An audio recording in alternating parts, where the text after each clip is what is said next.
Let us pray. Father, on this day, as we view entrepreneurship, realizing and viewing change, which entails risk which is beyond the norm, in starting a new business, Lord, which may include values greater than just economic ones. Lord, give those involved faith and wisdom for such a time as this, knowing that faith does not go back, faith does not turn back, faith does not even look back. Faith may have to stand alone, but it will still stand. Thank you, Jesus. Faith may have to walk by itself, but it will walk. Faith may have to fight single-handed, but it will fight and fight and fight to finish. So, Lord, I thank you and I praise you. And I pray, oh God, that it is always we declare the winner. So thank you, Lord, for this day for which you have made. Amen. On this day, as we look at entrepreneurship, I would like to take you to the book of Hebrews, chapter 11. Because as you begin a new journey in business, I want you to have that now faith attitude. Now faith is the substance of things hoped for and the evidence of things not seen. God bless you.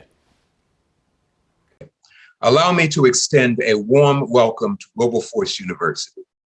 We are excited to engage in conversation about entrepreneurial intention and our interest in defining entrepreneurship as central to the Wilberforce University academic experience. Our interest in entrepreneurship began in 2016 as we listened to prospective and current students express an overwhelming interest in owning their own businesses. We quickly realized as we listened to our students that this was an opportunity for Wilberforce to develop an institutional intention focused on entrepreneurship. But what would that look like in a practical way? With support from our board chairman, Mark Wilson, and his wife, Shelley, we established the Mark and Shelley Wilson Center for Entrepreneurship and Innovation. We were also engaged in discussion with the Center for Entrepreneurship at Kennesaw University, which helped us early on to shape our approach. We understood that wishing to own a business and become an entrepreneur was the beginning of a long journey that would require rigor and discipline on the part of our students. And it was our responsibility to introduce them to the skills and mindset required to be successful entrepreneurs and business owners. Today, we welcome a continuation of this ongoing discussion, ideation, and program development. All the best for a wonderful summit. Good morning, everyone. We are the Wilberforce Praise Team, and we're going to sing Hallelujah.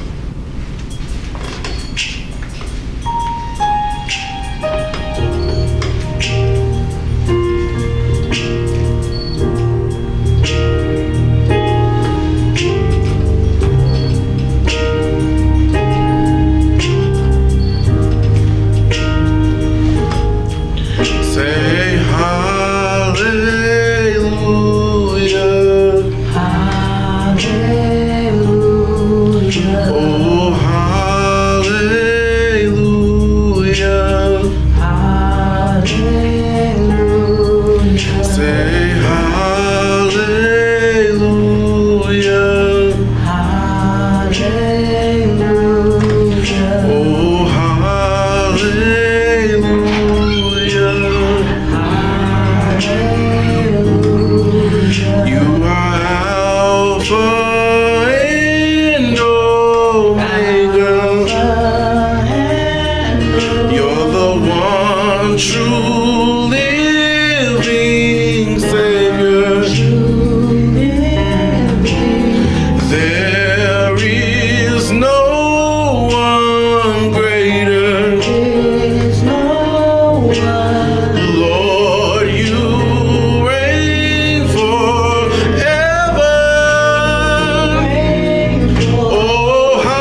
You're the one true living Savior. There is no one greater. Lord, you reign forever. Take it up. Say hallelujah.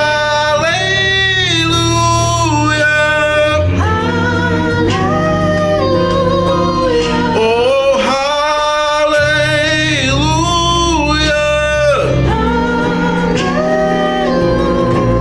Say hallelujah.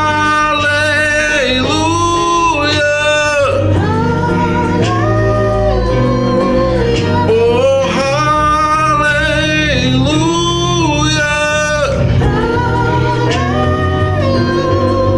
Say there's no one like you.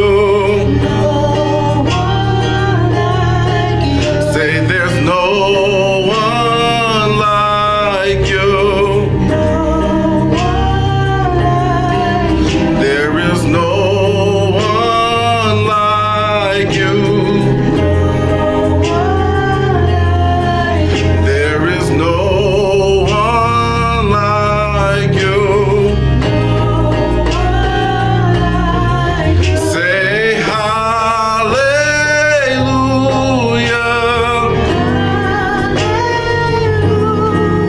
Oh, hallelujah.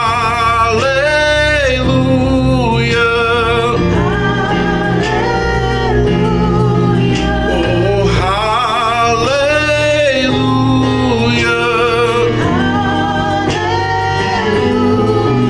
Oh,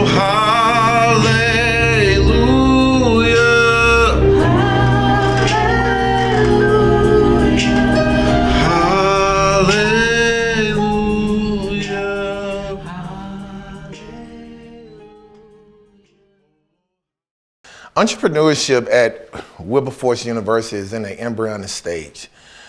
We decided to make sure that we take our time to do it right.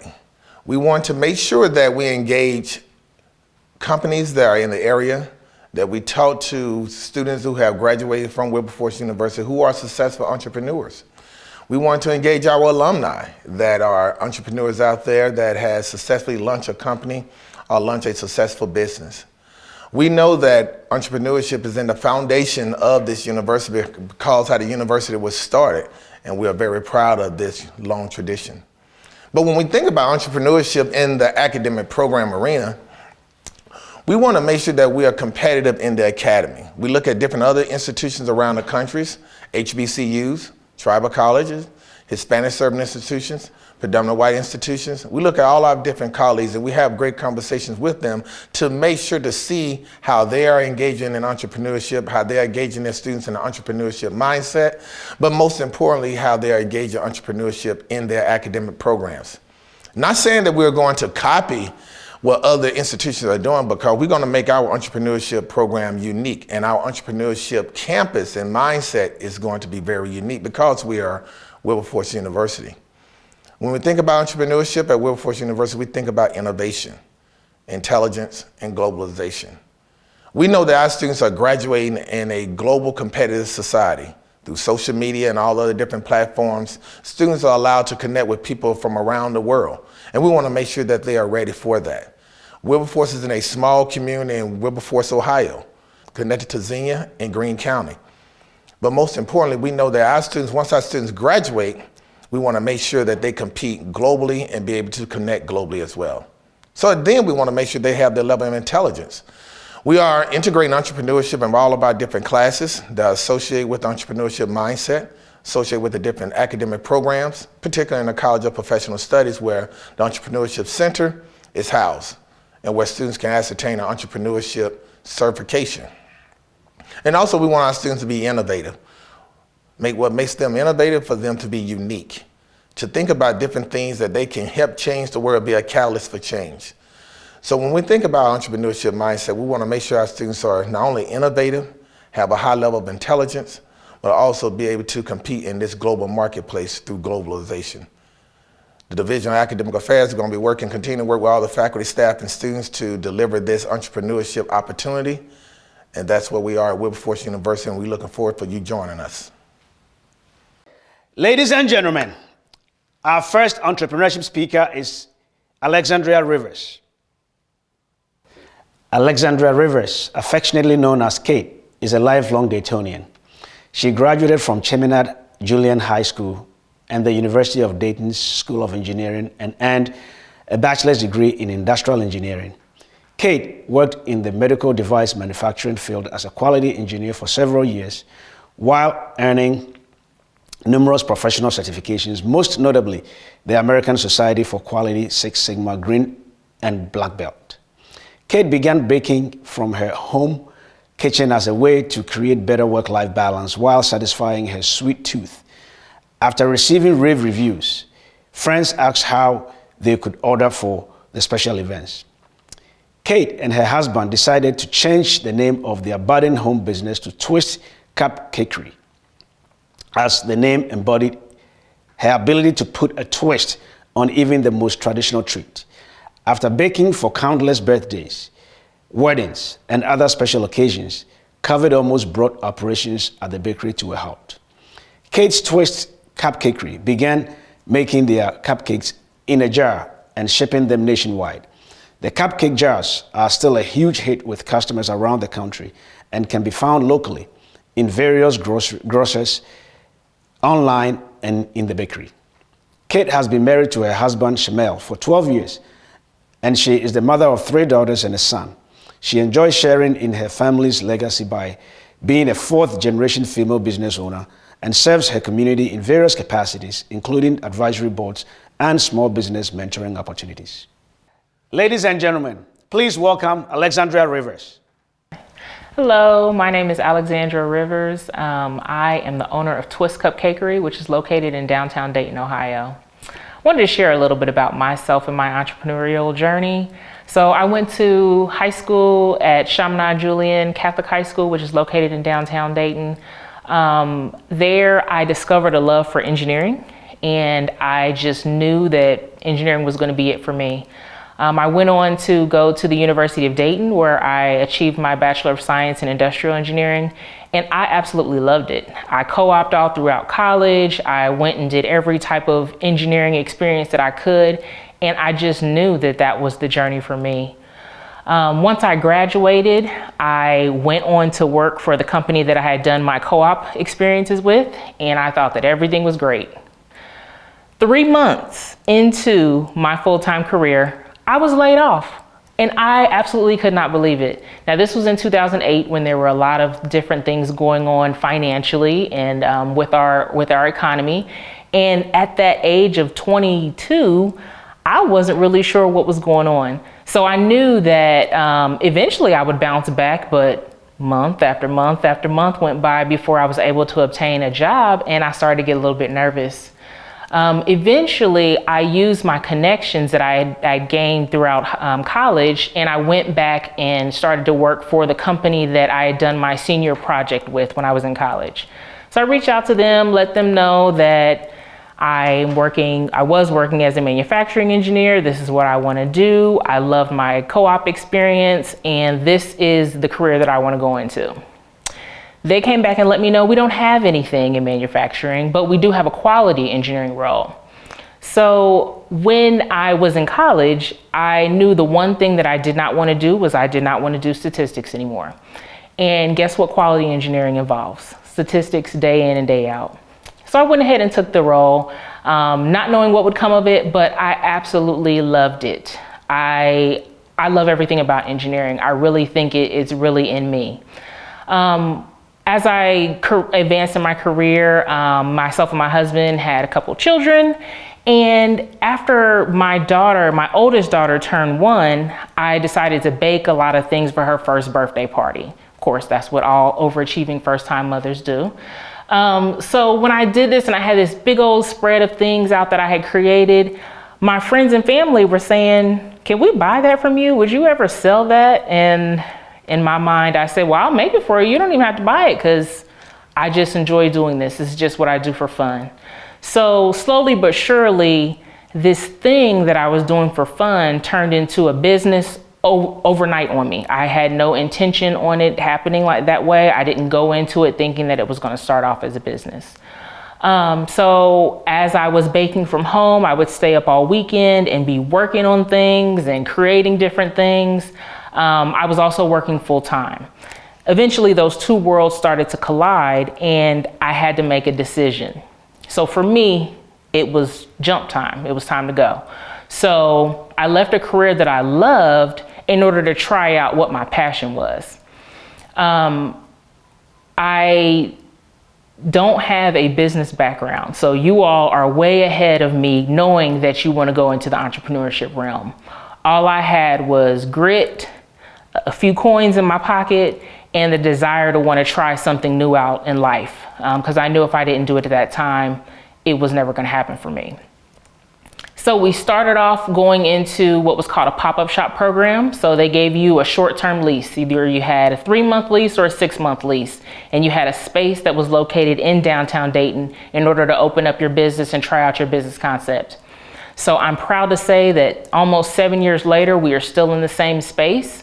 We're doing well in business, and I couldn't be happier with that decision that I made, and also actually my family made, because when you start a business, don't just think it's you. It's going to be you, your mama, your kids, your significant other. Everybody is going to be involved in the business one way or another. So I do have a few little things that I've jotted down that I'd like to share with you, just a few tips and things that I've learned along the way. So the first thing that I will say to you is always make sure that you get a business card of the person that you have spoken to. Not only should you get a business card, you should also create your own business cards and carry them around with you. Now, this is something that I learned in the engineering world. I was a very active member in the National Society of Black Engineers, and at one of the conferences, they said this. They said, go to Staples or Kinko's or FedEx or wherever you want to go, or even go on your own computer. Create yourself a little business card so that when you go out and you find professionals who are doing the things that you want to do, that you have some information that you can share back with them, and just shows that you are really serious about whatever it is that you're doing. Also, when you do meet that person, make sure that you send them a thank you email on that day that you meet them, and respond back in the email saying something that you remember about the conversation that you all had. Another thing to do is always make sure that you have a question. If you're in a room with an entrepreneur or even a business person and you want to work in their company and they've taken the time out of their day to come in and talk to you, make sure that you have a question to ask them. Another thing, and I know this is going to sound very simple, but make sure that you know your business in and out. It is going to be very important that you know all the ins and outs of your business, because when someone asks you about it, you have no idea what they may ask you, but you want to be prepared. And you are the owner of your business or whatever your craft is. So you should know everything, and you're going to be the number one person that people want to go to get their questions answered. You don't want to leave them with assumptions that they make of your business. Make sure that you're giving them all the information that they need. Another thing I would say is make sure that you ask any questions that you have. You never know if you don't ask. And I know you guys have probably heard that before. If you want something, if you want to go after something, if you need something, open up your mouth and say it. You have no idea what may come of that. Always be willing to ask those questions. One thing that I've learned in business, I've been in business for several years now, and one thing that I'm just now taking advantage of, and I wish I would have done earlier, is make sure that you get a mentor. Make sure that you are getting a business mentor who's going to be able to talk you through situations, that are going to be able to share their experience, and they're going to be able to just be a sounding board, a person that you can just bounce ideas off of, and they're not going to judge you because they've been where you are. This is something that I wish I would have done earlier in my career. I've just gotten one in the last year and a half, and it has really tremendously affected my business and helped it grow so much more by just having an experienced person there to be able to bounce ideas off of. The last thing that I'll say is self-care is not a luxury, it is absolutely a necessity. So in the work that I do, it's very physically demanding. I'm on my feet a lot. I'm standing, I'm walking back and forth. I'm hopefully getting my steps in. But one thing that I found for me is that I have to go get a massage. That's something that I have to do for my body. And I used to think that it was just a luxury thing that I did, and now it is a part of my medical care. So whatever it is that helps you to be able to create and helps you to be able to push on in your business, make sure that you're doing that, taking care of yourself at the core. Because a lot of times without you, there's not gonna be a business for a long time. So make sure that you are taking some of these things that I said into account and that you're applying them to your business, and just go out and jump and make sure that you are having a good time all the way. Thank you. Good day, my name is Bernice Brown, and I'm here today to introduce our student entrepreneurs. Our first student is Christian Turner, and he is from Detroit, Michigan.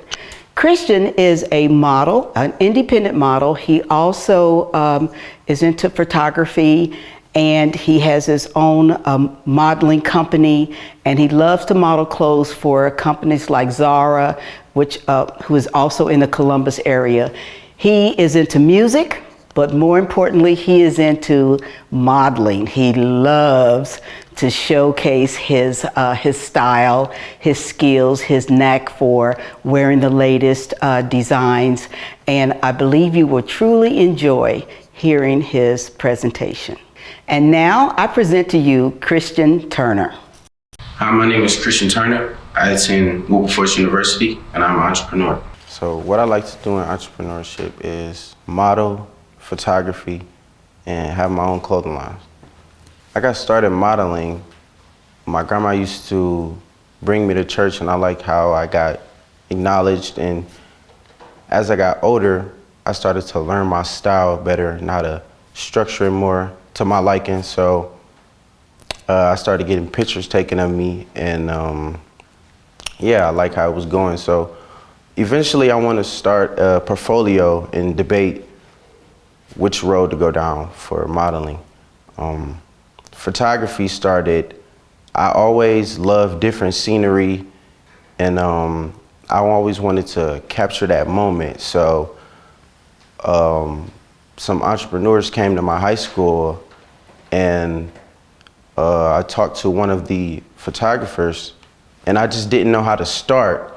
And he said, "You have an iPhone?" And I said, "Yeah." So that's how I started with that. I started off with my phone, then eventually I got a camera and just kept going.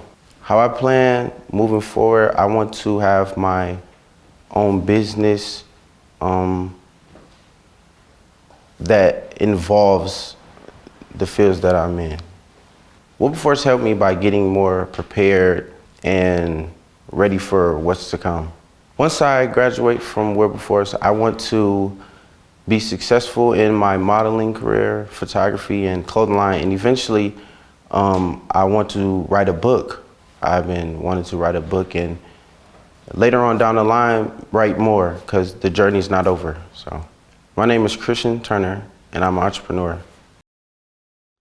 Our next entrepreneurship guest is Sanford R.L. Thurman III, founder of the Rocket Club, a tennis lifestyle project with an emphasis on community.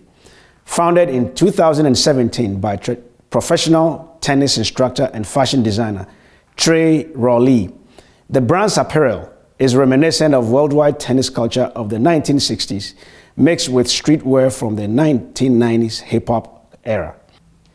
The Rocket Club celebrates the tennis player by helping them look and feel good on and off the tennis court, like a true champion without sacrificing style and comfort.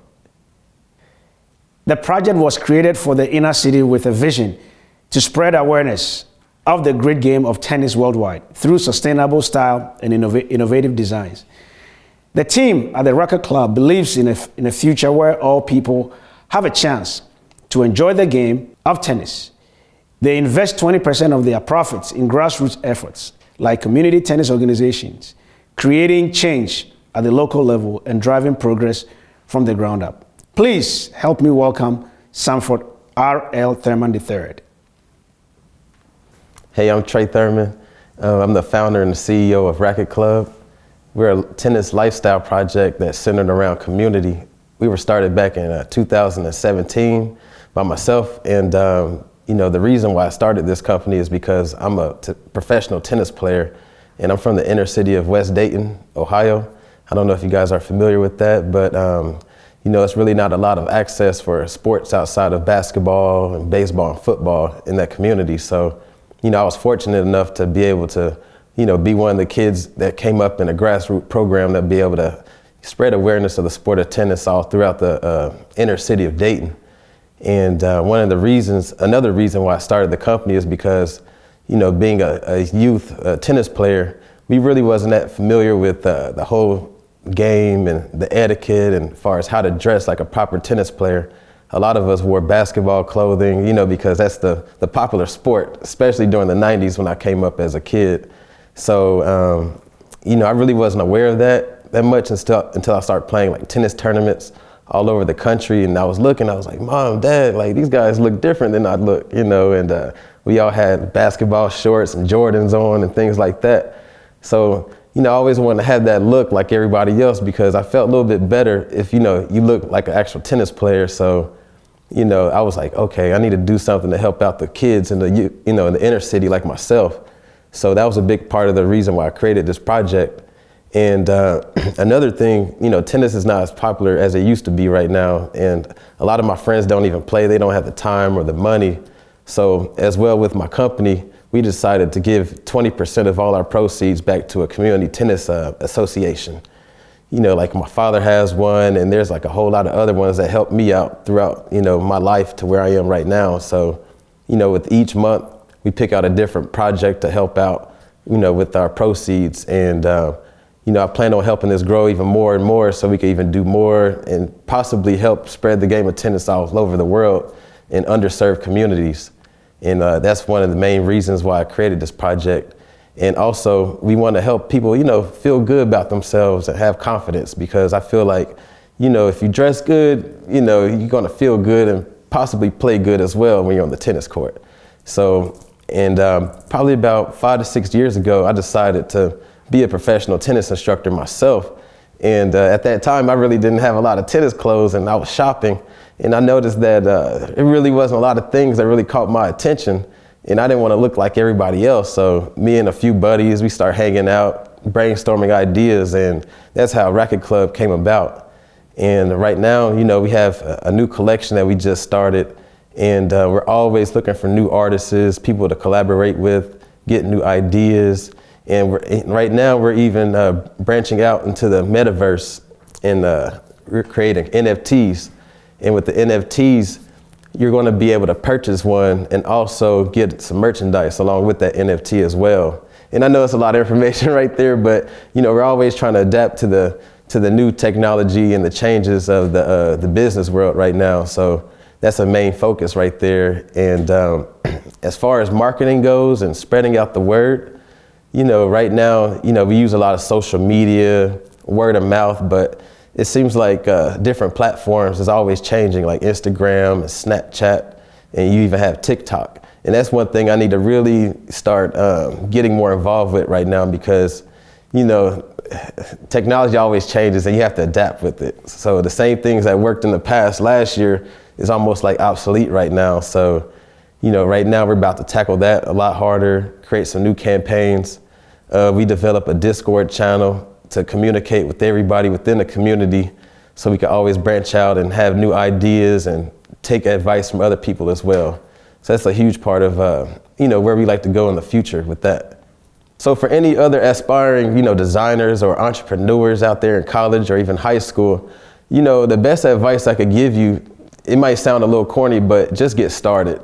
Try not to overthink anything. Because, I'm in my 30s right now, but I wasted a lot of years just contemplating and procrastinating, trying to, deliver a perfect product.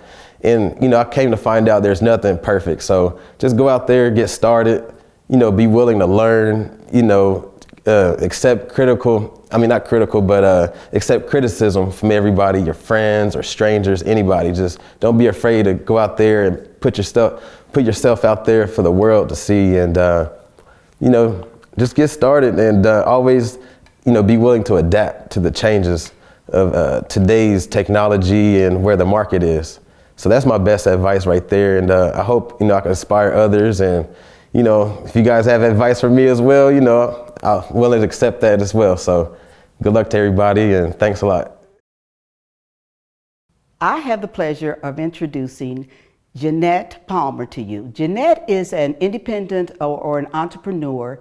She loves doing nails. She's a nail stylist, and she also creates YouTube videos. One of the things that Jeanette shared with me is that what got her into doing nails was when she was younger and she wanted to have her nails done at a salon so they would look pretty. When she realized she didn't have the money and could not afford to get her nails done on a regular basis, she decided to go out on the internet and found a YouTube video. The video showed her how to apply the different layers for the nails, and now she is a nail stylist and her business is really booming. Now introducing Jeanette Palmer. Hello, my name is Jeanette Palmer and I'm a student here at Wilberforce University. I'm a nail technician and have been a nail technician for about 2 years now. I started my nail technician business around COVID time, early COVID time, and I've just been doing it ever since. Wilberforce has helped me grow my business by networking with other nail technicians on campus and also having a teacher that lets me understand and lets me know that being an entrepreneur and a student is not easy, but you can definitely do it. When COVID happened, I decided to begin doing nails. I tried a few different things before doing nails though. I was doing hair, lashes, and then I finally found my niche in doing nails. And doing nails has actually helped me because I've worked a few jobs before doing acrylic nails, and I just realized that I did not want to work for anyone. I wanted to work for myself, and I wanted to invest in myself so then I can have a business to eventually pass on to my kids, even if it's not what they want to do. At least they know like you can be an entrepreneur based off of seeing me be an entrepreneur, basically me being an example for the people around me, basically motivating them to be able to do something other than working for the next person, to have something for themselves. Financially, being an entrepreneur has helped me. It has motivated me to want to do more because I see what I can do on my own and what I can make on my own and not have to pay out to everyone else. And I encourage everyone to really get into what they truly are interested in and try to make something out of it and not just believe that they can, for the rest of their lives, just work for the next person. I would encourage other young people that want to go into entrepreneurship by telling them to take a chance. Have faith in yourself and just try it. You miss 100% of the chances that you don't take, and why not take a chance to be able to make something of yourself and for yourself? My company name is Bougie Deluxe Nails, and it is unique to me because I feel like as a woman and even males, as soon as they get their nails or toes done, they just feel like a whole new person, a totally different person. So I named it Bougie Deluxe because after you get your nails done or after you get anything done, you feel bougie. And then not only that, but it's the service, it's the quality of service, it's deluxe. So that's why I named my business Bougie Deluxe Nails. My name is Jeanette Palmer and I am an entrepreneur. Our next entrepreneurship guest is Ryan Wilson, co-founder and CEO of The Gathering Spot, a private membership club that serves as a hub for collaboration, connections, and experiences based in Atlanta, Georgia. He is also the co-owner of A3C, a music, tech, and film conference and festival. At the age of 24, with a mission to create a world where opportunity is the byproduct of community and collaboration, Ryan and his business partner raised private capital from investors to open their first Gathering Spot location in Atlanta. The club has since established itself as a home for creatives, business professionals, and entrepreneurs, and regularly hosts notable and culturally impactful events. Over the years, Ryan has been honored by several renowned organizations and featured in a number of notable national publications. He is a trusted speaker and regularly moderates conversations with thought leaders and remarkable individuals ranging from political figures like President Joe Biden and Stacey Abrams to business pioneers like Thasander Duckett, and Ben Chestnut, as well as leaders in the entertainment industry, including Will Parker, Kelly Rowland, and Gabrielle Union. His work has led to several keynote presentations for various companies, including Goldman Sachs, Delta, Google, Meta, Ford Company, and Nike. A native of Atlanta, Ryan is currently an active participant in several Atlanta civic and community organizations. He proudly serves on the board of Usher's New Look, the Woodruff Arts Center, the Atlanta Business League, the Community Foundation for Greater Atlanta, Peace Preparatory Academy, and the Atlanta Metro Chamber of Commerce. He is a member of the Atlanta chapter of the 100 Black Men, Atlanta Rotary Club, and has previously served as the co-chair for Black Men Count Initiative for Fair Count. Ryan graduated from Georgetown University and Georgetown University Law Center. He currently resides happily in Atlanta, Georgia. Please help me welcome Ryan Wilson. I am here having a conversation with Mr. Ryan Wilson. And Mr. Ryan Wilson, we are going to talk about how does the global economy affect entrepreneurs? So first, it's good to be here. I appreciate the invitation. The global economy absolutely affects everything to do with entrepreneurship. If you look at the way that capital markets influence the way that small businesses get access to capital, if you look at the way that the stock market impacts the way that small businesses work with some of the larger companies, it's really hard to overstate just how much things that are happening out in the world have an impact on things that are happening inside of our communities and inside of our businesses. All right. So many people choose the path of starting their own businesses without fully assessing their financial status. What role does the economy play on the success of entrepreneurs? I mean, I think on a really high level, it's important to note, and many entrepreneurs will tell you that starting a business in a good economic environment is beneficial, right? I think primarily one of the first things that you have to try to be aware of is what sort of access to capital are you going to have as a small business owner. To the extent that there's a bad economy, it a lot of times makes it hard to get access to good capital, cheap capital on a regular basis. And so as you're assessing your financial picture, I'm not a person to say that you should not or should start a business during either one of the two extremes of a cycle, but that you absolutely should know where you are relative to where we are at collectively from an economic perspective. All right. And I'm in total agreement with you. I think that people should definitely look at the trends in finances before they begin their businesses. So that's great.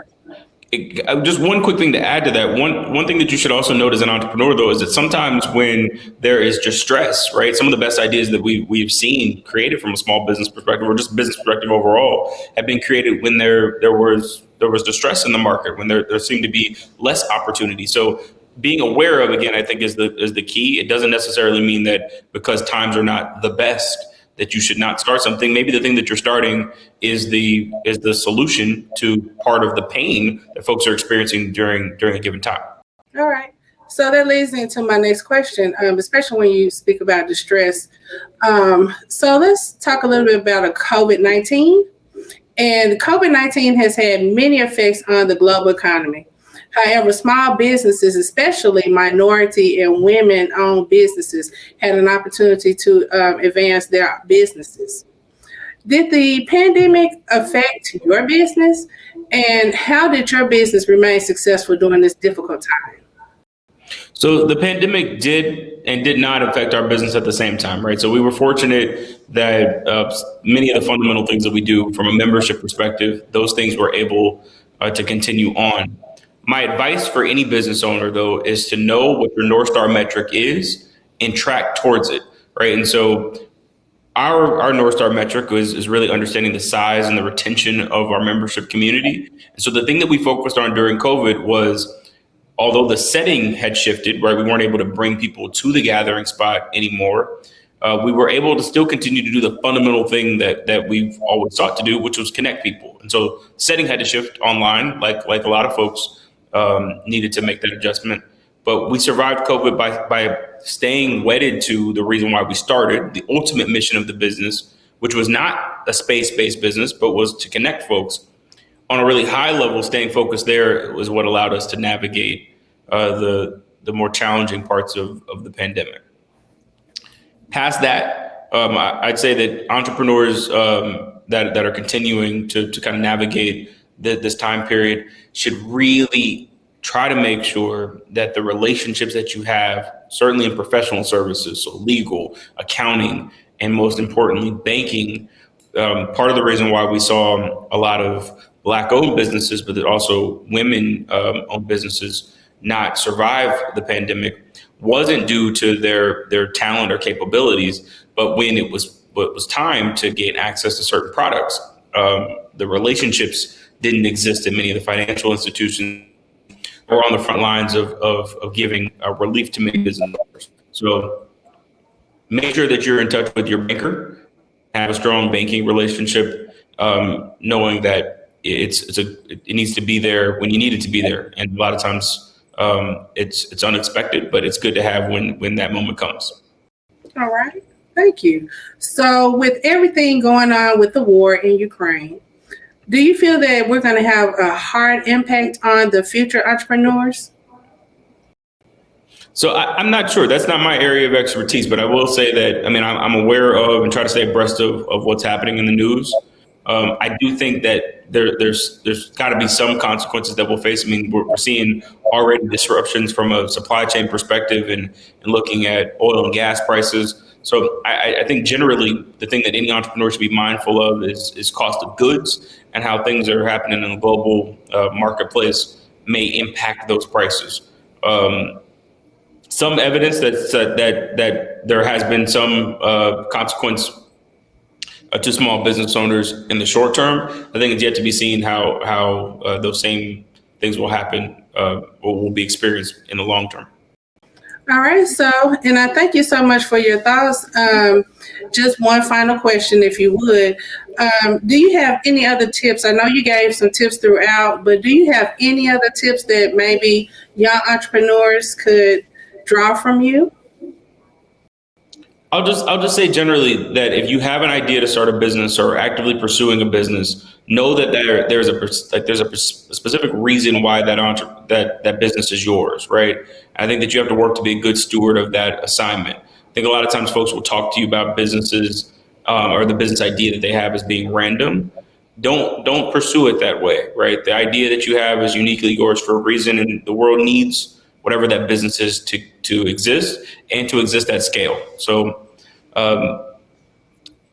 go forward, keep pushing onward. The battle is very much so that a battle, it's a marathon, not a sprint, but know that you're built for it. And we're ultimately excited to see what you're going to create. So, Mr. Wilson, tell me about the Gathering Place. Exactly what is your business and how did you get it started? So I started the journey to start TGS in law school. I wanted to be a lawyer most of my life, got the idea to start a new type of community-centered club. And so what TGS does is really two things. We create spaces that have event space, restaurant and bar, and workspace. But the business that I'm actually in is in the community business. So we are the largest private club in Atlanta, have expanded to DC and Los Angeles, and have membership communities in 5 other cities: New York, Chicago, Detroit, Houston, and Charlotte. So my job each and every day is to try to create opportunities for folks to connect, specifically places for Black folks to connect. All right, awesome. Well, I tell you what, if you think about coming to Ohio, let us know. You have another community to reach out to. No, long time connection to the Wilberforce community. A lot of folks in my family have attended Wilberforce over the generations at this point. So deep respect for the entire institution, and would love to figure out something long term in Ohio. All right, fantastic. Well, I thank you so much for your time, and thank you for sharing your experience and your thoughts with our future entrepreneurs. And I know that we will hopefully get together again soon. Thank you. Thank you for the invitation. Yes. Good day. I'm going to introduce to you Justin Fields. Justin is from Detroit, Michigan. He is majoring in psychology, but more importantly, he loves working on cars. What Justin wants to do is open up his own clinic that will help people dealing with the effects of COVID and all of the things with the war and everything that's going on in the world today. He hopes to have a facility that will welcome everyone, but he also is an excellent mechanic. So he may get a second degree in mechanical engineering. He works with his father, who's been in the business for 50 years. And whenever Justin has a free moment or any free time, and when he's not studying, he will be working on cars and helping his dad. I bring to you Justin Fields. Hello, my name is Justin Fields. I am from Detroit, Michigan, born and raised on the west side. Over the last 8 years, I have been pursuing my goals to become an automotive mechanic. My experience have came from my father, who has 40 plus years of experience through General Motors and American Axle. I have worked as a young child, learning all ins and outs of how to tear down and put back together a car. With this experience, I have began doing paid services to customers and clients that comes from different areas and referrals. While being at Wilberforce University, I have started pursuing entrepreneurship classes that have also gave me ideas and knowledge to further pursue and achieve more success within my automotive entrepreneurship. Upon graduation at Wilberforce University, I plan to continue my endeavors in automotive mechanicing by starting an LLC and continue servicing and keeping people safe and sound on the roads. My name is Justin Fields, and I am an entrepreneur. To the Chancellor, Bishop E. Earl McLeod, Jr., the President of this fine institution, Dr. Alfred Anthony Pinkert, the Board of Trustees, administrators, faculty, staff, and students of Wilberforce University. I am tasked with the pleasure of introducing our keynote speaker, R.J. Stevenson. R.J. is a young trailblazer in music, media, and ministry. He is the CEO and lead creative director of Creative Concepts, Productions, and Design, a full-service media and marketing company based in Tampa, Florida, with offices in North Carolina. For over 15 years, the company developed and established the national branding images of businesses, institutions, nonprofit organizations, and high-profile personalities. Also, he is part owner of the Christian Supply Store of Goldsboro, North Carolina, which has served the community for 39 years and is a family-owned establishment. He is the owner of the Creative Suite, which is a collection of small businesses purposed to offer creative solutions to businesses and general market consumers. These businesses include Creative Looks, Interior Design, Creativities, Apparel, and the Creative Lenses, Photography and Video.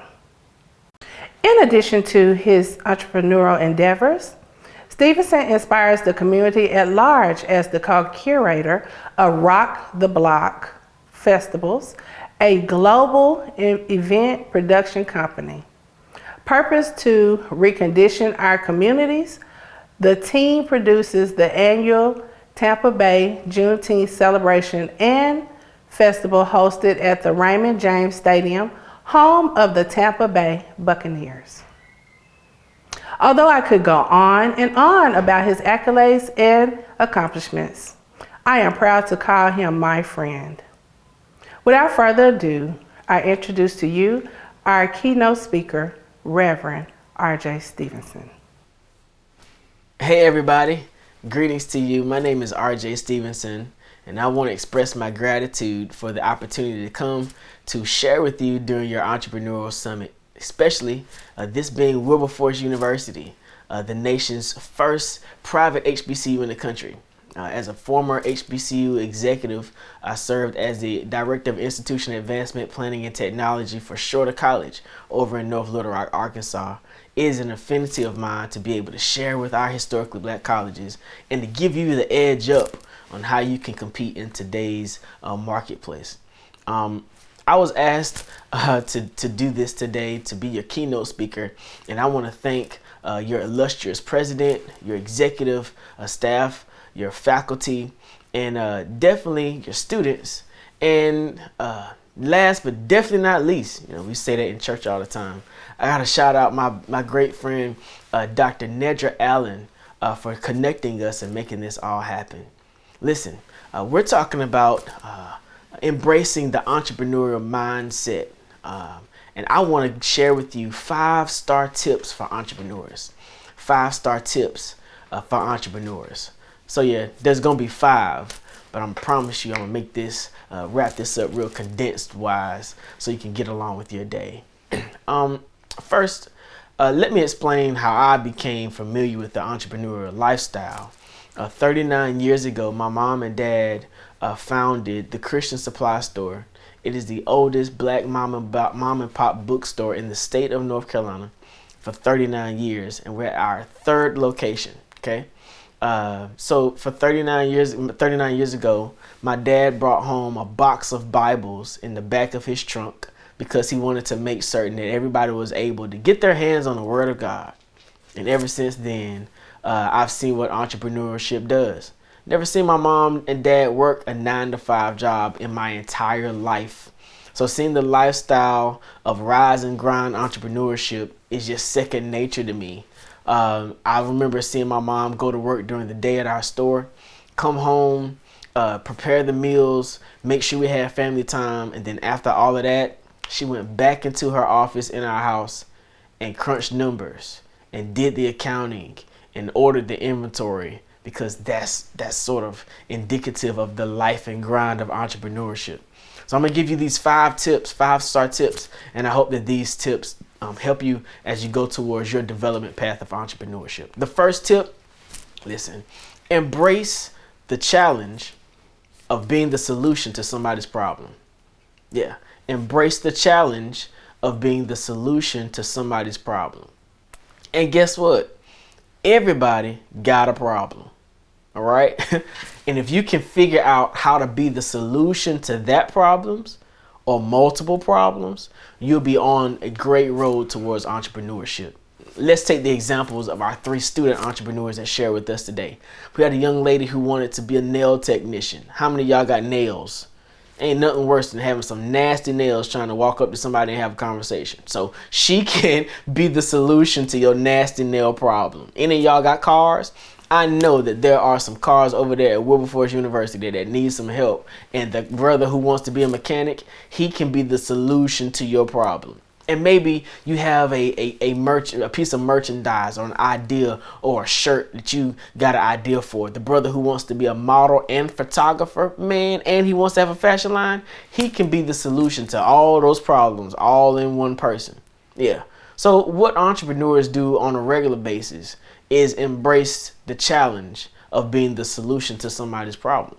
Entrepreneurs have a tendency to innovate in areas where other people may be working, but they can't work or they can't do it the same way that an entrepreneur would do it, because we have this thing that we develop called passion, and we develop passion for problems. I don't know how we sign up or why we sign up to have passion for problems, but it is how entrepreneurs learn how to be effective and efficient in the markets where they serve. All right. So again, the first tip I want to give you is embrace the challenge of becoming the solution to somebody's problem.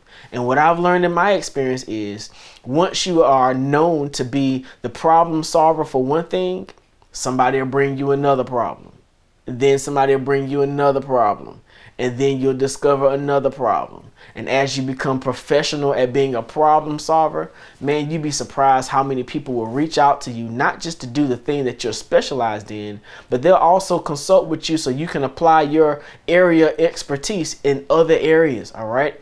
So again, the first tip for today is embrace the challenge to being the solution to somebody's problem. Embrace the challenge to become the solution to somebody else's problem. That's the first tip I wanted to give you. The second tip I wanted to give you is this. You got to learn how to develop your vision with your eyes closed. That's right. Got to learn how to develop your vision with your eyes closed. Do this for me. Take a second and close your eyes. All right. I'm closing my eyes. You close your eyes too. Listen. Now, as you have your eyes closed, what do you see? What do you see with your eyes closed? All right. Now, open your eyes. Now, hopefully, y'all ain't dozed off and went to sleep on me already. But what you were supposed to see was nothing. Why?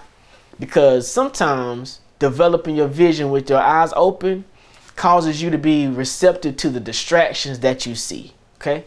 Developing your vision with your eyes closed doesn't allow you to think about or see what you don't have, the resources that you need, the seasons in life that you're not being as resourceful or as profitable as you should have been.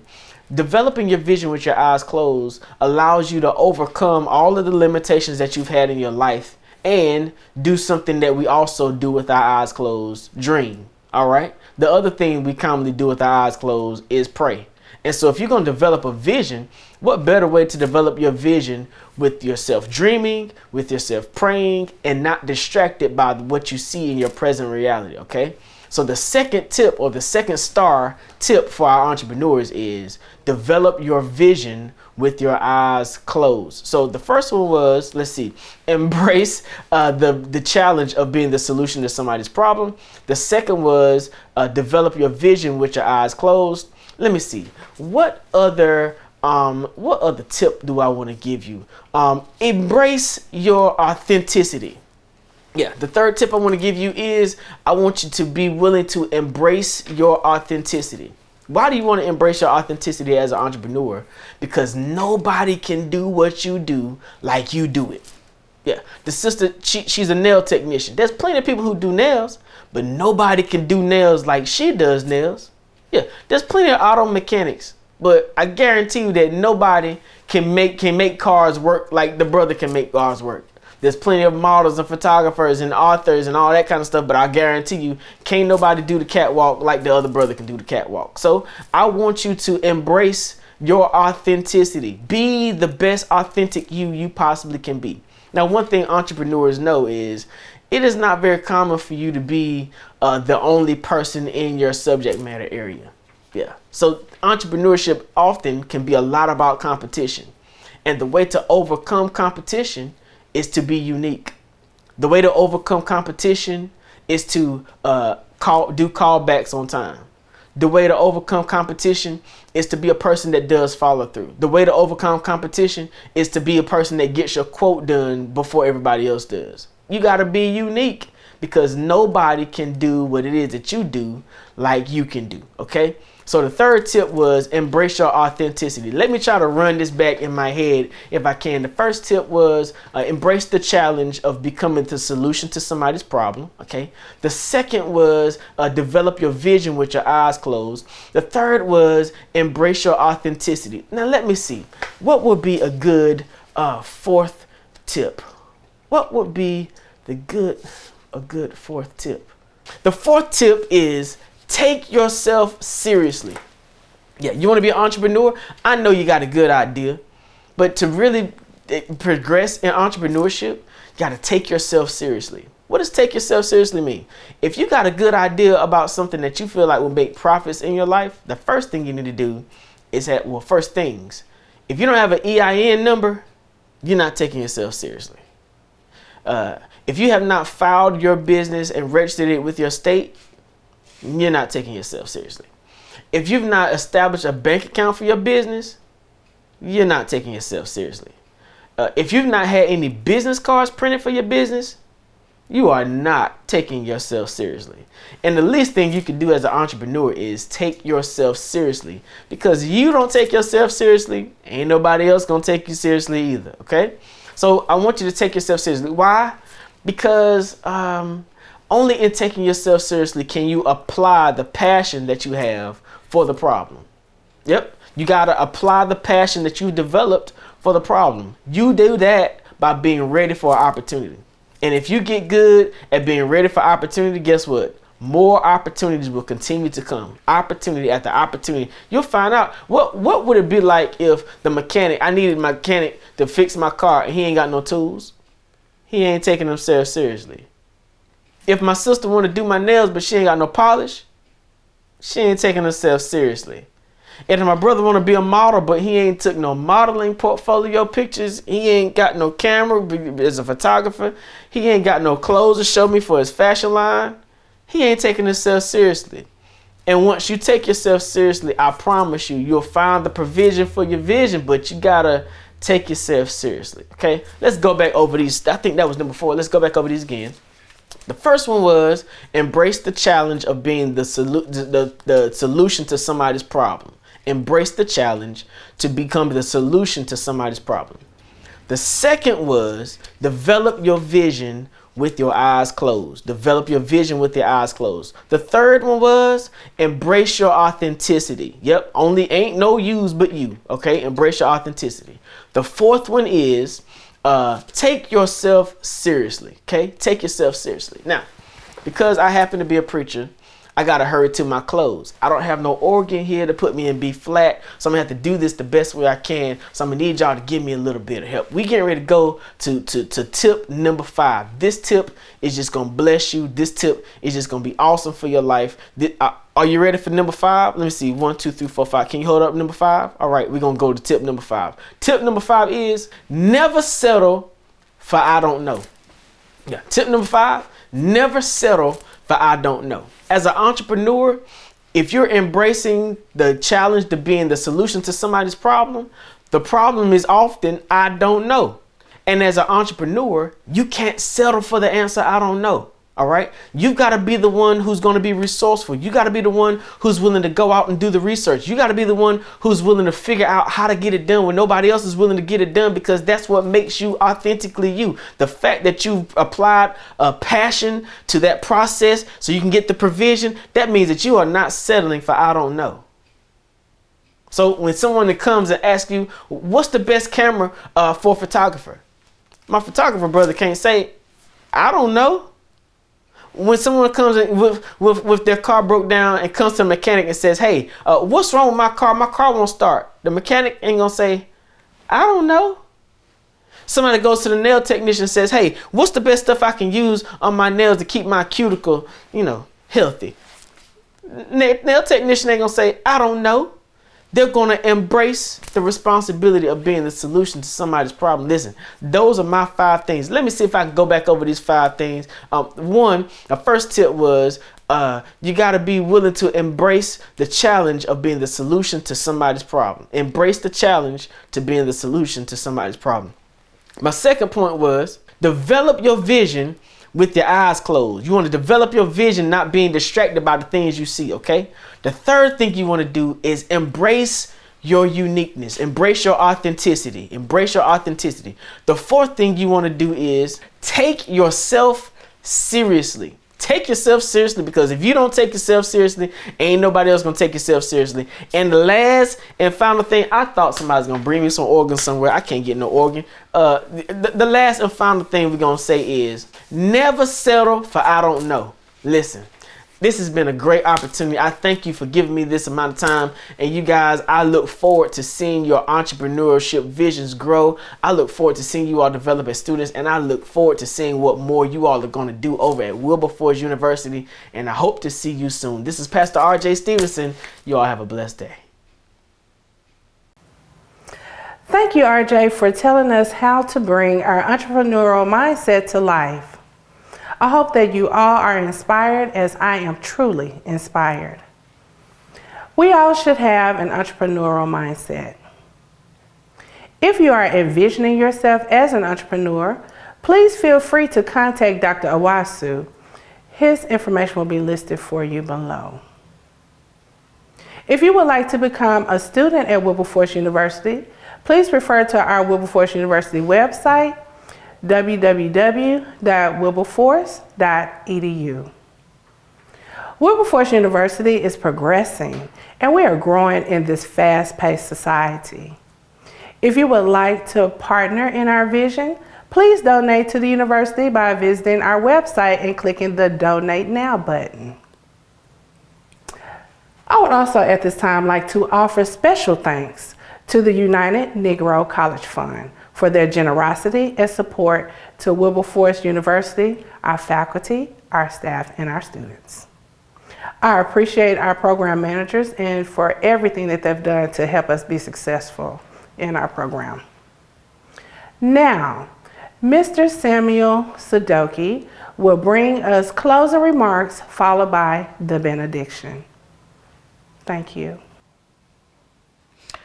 All too soon, we've come to the end of our 2021-2022 Entrepreneurship Summit for Wilberforce University. It has been a wonderful time sharing this moment with everybody. We'd like to show appreciation to our production team and also our committee that really did sacrifice and put all of this program together. Dr. Nidra Allen, our co-chair, myself, Professor Sam Sarkodie, and Ms. Bernice Brown, who has been our secretary to the committee. We'd like to thank you for your sacrifice and effort in putting all this program together. We cannot move on without thanking the president of Wilberforce University, the president of Dr. Alfred Anthony Pinkard. Thank you so much, Doctor, for the support that you've given us throughout all this. We'd like to thank the provost of the university in the person of Dr.